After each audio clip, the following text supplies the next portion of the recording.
Bueno, chicos, vamos a llegar desde el punto de vista teórico, porque sí que veremos algunos poemas en clase.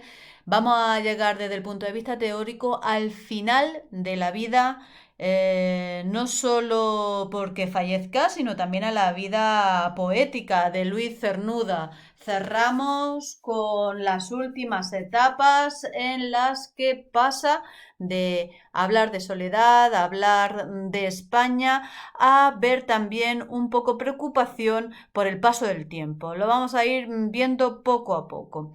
Nos encontramos en una etapa de exilio, todavía estamos en esa etapa final de meditación y ahora se incrementa esa meditación con esa preocupación por el paso del tiempo.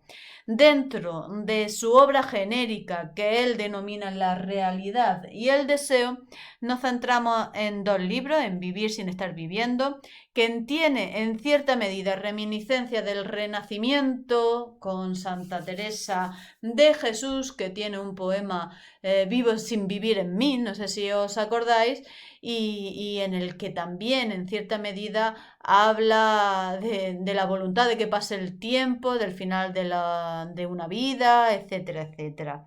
No se puede hacer una lectura paralela al 100%, pero resulta muy indicativo de que utilice prácticamente las mismas palabras. El segundo libro, que concluye en el 56 con las horas contadas. Poco hay que decir del título, y está vinculado claramente con ese paso del tiempo. Si nos vamos al vivir sin estar viviendo, en él nos encontramos con el tema de España. En el tema de España, lo que hace en cierta medida Cernuda es, de forma paralelística, como también hacen los autores de novela hispanoamericana, se inventa un lugar donde transcurre la literatura o su ficción, ¿no? En este caso no es Comala, no es Macondo, no sé si os suenan, esas ubicaciones que están vinculadas a la literatura hispanoamericana. Lo dejo ahí por si tenéis interés después de la PEBAU y os lo apuntáis, lo miráis en internet y os leéis libros que son verdaderas joyas. Simplemente, volviendo al tema de Luis Cernuda, hablamos de Sansueña, que es un poco volver a hablar también de renacimiento y de poesía mística. ¿Vale? Tiene en cierta medida el paso del tiempo para él una vinculación con esa poesía mística del Renacimiento. Vamos a volver atrás porque en este vivir sin estar viviendo el tema de la angustia por el paso del tiempo está presente y también la muerte.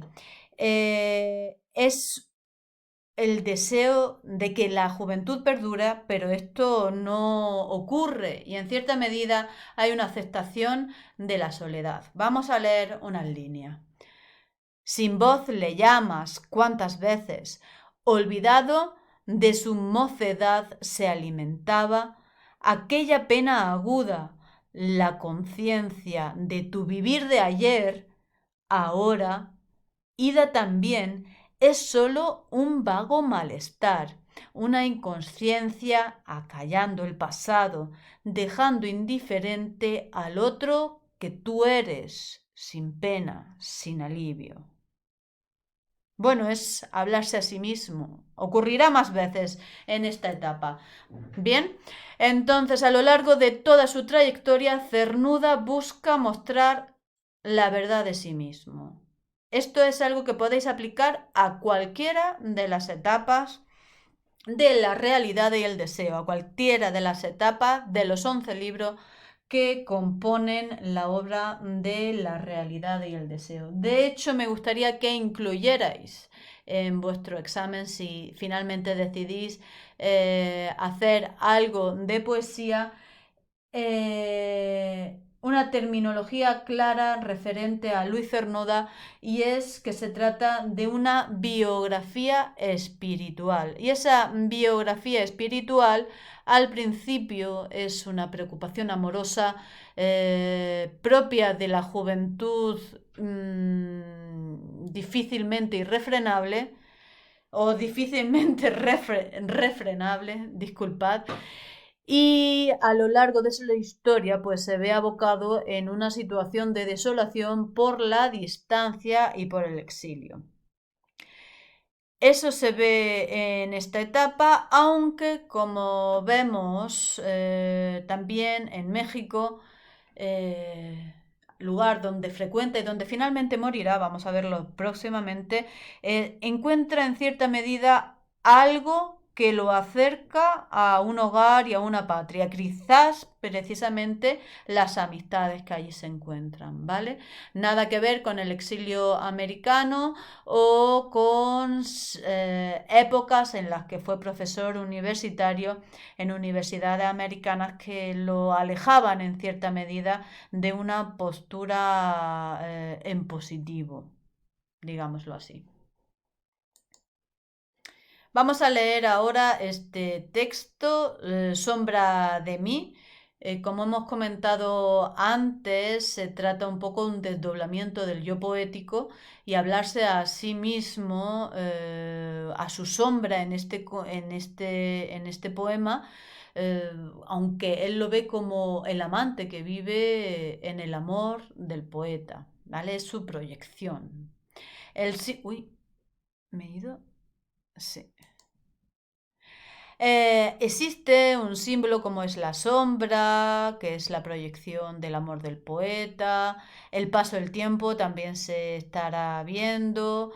El protagonista poético dota de gracia a su amor, no es un amor correspondido, sino proyectado.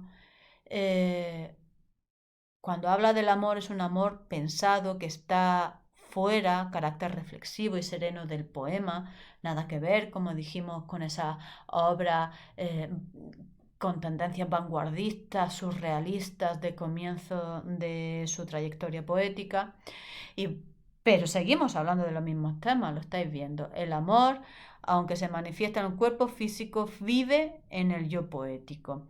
Referencia a Garcilaso, como vemos el Renacimiento y ese siglo XV, siglo XVI, más bien serán los que marquen esta trayectoria. Y después el amado como objeto ideal de deseo del amante. Sombra de mí. Bien sé yo que esta imagen fija siempre en la mente no eres tú, sino sombra del amor que en mí existe, antes que el tiempo acabe. Mi amor así visible me pareces, por mí dotado de esa gracia misma que me hace sufrir, llorar, desesperarme, de todo a veces, mientras otras me levanta hasta el cielo en nuestra vida, sintiendo las dulzuras que se guardan solo a los elegidos tras el mundo. Y aún conozco eso, luego pienso que sin ti, sin el raro pretexto que me diste, mi amor, que fuera está con su ternura, allá dentro de mí hoy seguiría, dormido todavía y a la espera de alguien que a su llamada le hiciera al fin latir gozosamente. Entonces te doy gracias y te digo, para esto vine al mundo y para esperarte, para vivir por ti como tú vives por mí, aunque no lo sepas, por este amor tan hondo que te tengo. Es decir, vive para amar. Nos vamos a este epílogo, a este final de vida, porque Desolación de la Quimera, California, libros últimos de la realidad y el deseo, pues ya habla un poco augurando en cierta medida una muerte que llega finalmente en México, en casa de su amiga, de Manuel Alto Laguirre y de Concha Méndez. Es un balance de la experiencia vital y también nos encontramos con un poemario de hastío del mundo. Acordémonos, Vivo sin vivir en mí, de Santa Teresa, que precisamente eso era lo que abogaba, una pronta ida del mundo. Nos vamos a acercar a un poema que trata el tema de España, que se llama Peregrino y que está incluido en uno de los exámenes de selectividad. Lo he sacado directamente de los exámenes de selectividad del año pasado. He sacado varios ejemplos, entre ellos este. Este salió en selectividad. Os lo leéis tranquilamente. Me gustaría que os dierais cuenta de que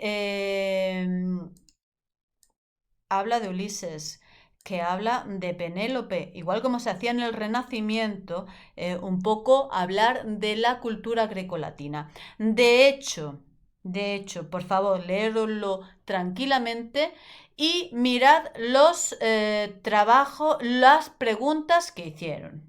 Mejor lo leemos porque para intentar interpretar las preguntas 3 y 5b, mejor lo vemos tranquilamente. Volver, vuelva el que tenga. Tras largos años, tras un largo viaje, cansancio del camino y la codicia, de su tierra, su casa, sus amigos, del amor al que regreso fiel le espere. Mas tú, ¿volver? ¿Regresar no piensas? Sino seguir libre adelante, disponible por siempre, mozo o viejo, sin hijo que te busque, como a Ulises, sin Itaca que guarde y sin Penélope. Sigue, sigue adelante y no regreses, fiel hasta el fin del camino y tu vida. No eches de menos un destino más fácil, tus pies sobre la tierra antes no hollada, tus ojos frente a lo antes nunca visto. Bien, pregunta, ¿es el exilio sinónimo de libertad? Esa es la pregunta que se os plantea para elaborar un discurso argumentativo. Quiero que entendáis en cierta medida el contenido de este texto. Comienza con una pregunta retórica y evidentemente desde el mismo comienzo, desde que habla de peregrino, es indicativo el tema de la vida como un caminar, ¿no? Como también decía Antonio Machado. Entonces, el volver la vista atrás o no volver la vista atrás, el ser libre o si vuelves la vista atrás es un poco porque estás atado. Y si tienes vinculaciones, como lo tenía Ulises, que también tenía un hijo, que tenía una ciudad a la que volver, que tenía una mujer, que era Penélope, ¿no? Esas cosas que al final no te dan la libertad. Entonces, quiero que me comentéis un poco, que penséis y que os planteéis qué diríais en este sentido en este texto argumentativo. ¿Es el exilio sinónimo de libertad? Y en el ejercicio 5b, indique en qué fase de la trayectoria poética de Luis Cernuda se localiza el poema correspondiente al texto B. Comente brevemente el símil y la simbología de la alusión a la Odisea, que aparece en la segunda estrofa. La segunda estrofa, en la Odisea, Ulises, que también era Odiseo en la literatura clásica, acaba de participar en la guerra de Troya y a la vuelta pues tiene una serie de aventuras que le impiden llegar de vuelta a casa. Allí le esperan pues Penélope, que es su mujer, le espera Itaca, que es su país y evidentemente su hijo, ¿no? Le espera muchas cosas, pero hay una serie de circunstancias, como por ejemplo se me ocurre ahora mismo el tema de la sirena. ¿Os acordáis cuando él iba en un barco y las sirenas lo llamaban? Bueno, pues eso es la Odisea. también plantearos, aunque sea esquemáticamente, qué contestaríais en esta 5B. En otro vídeo seguimos con Luis Cernuda.